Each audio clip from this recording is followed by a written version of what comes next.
Hey everyone, don't forget to like and subscribe if you haven't already.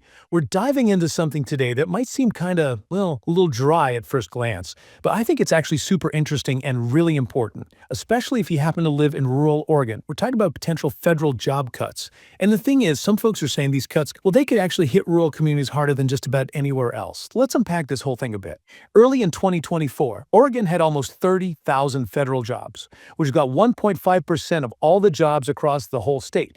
And you might be thinking, okay, that's not really a huge number.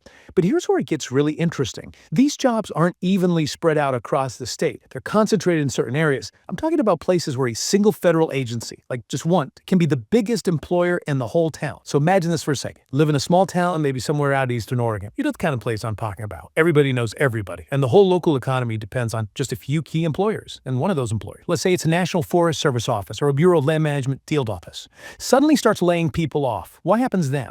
It's not just some abstract numbers on a spreadsheet. We're talking about real people and families, entire communities feeling the impact of those job losses. And here's another thing to consider. Federal jobs, they tend to pay pretty well, especially when you compare them to other jobs that are available, particularly in rural areas. And the numbers back this up. Across Oregon, federal jobs, they pay on average about 36% more to the average wage. But in some rural counties, that gap is even bigger, way bigger in some cases. For example, take Wasco County. The average federal job there pays double. Yeah, you heard that right, double. The average for all jobs in the county. It's not just Wasco County. In Sherman and Lincoln counties, federal jobs pay something like 82% and 79% higher. 82% and 79% higher, respectively. So we're talking about good paying jobs. Jobs that are absolutely vital to the economic health of these communities.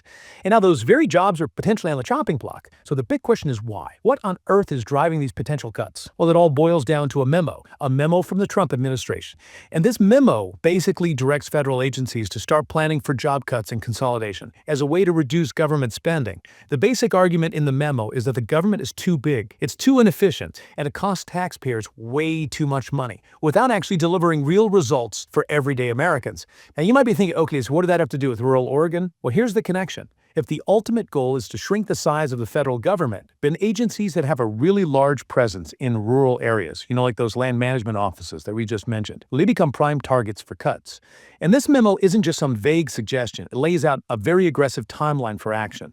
Agencies actually had to submit their plans for job cuts by March 13th and start putting those plans into action by April 14th. The goal was to have this whole thing wrapped up by September 30th. Now, the memo does make some exceptions. It excludes certain agencies from these cuts, specifically the U.S. Postal Service, the military and federal law enforcement, and agencies that provide direct services to people, things like Social Security, Medicare, and Veterans Health Care. They were supposed to hold off on any staff cuts until their plans were officially approved, but for many other agencies, and especially the ones with a big footprint in rural Oregon, well, the teacher's looking very uncertain, and all this uncertainty is understandably causing a lot of anxiety in these communities. People are starting to wonder which agencies will be hit the hardest, what will happen to the local economy if all these jobs just disappear, and maybe most importantly, what other job options are even available in these areas. These are really tough questions, and there aren't any easy answers. But one thing is for sure, the potential impact of these federal job cuts on rural Oregon is significant. It's something we all need to be paying very close attention to. So when you think, how do you see this all playing out? Let us know in the comments below. If you found this deep dive informative, don't forget to like and subscribe for more explorations of important topics. We'll keep digging deeper to bring you the insights you need. Until next time.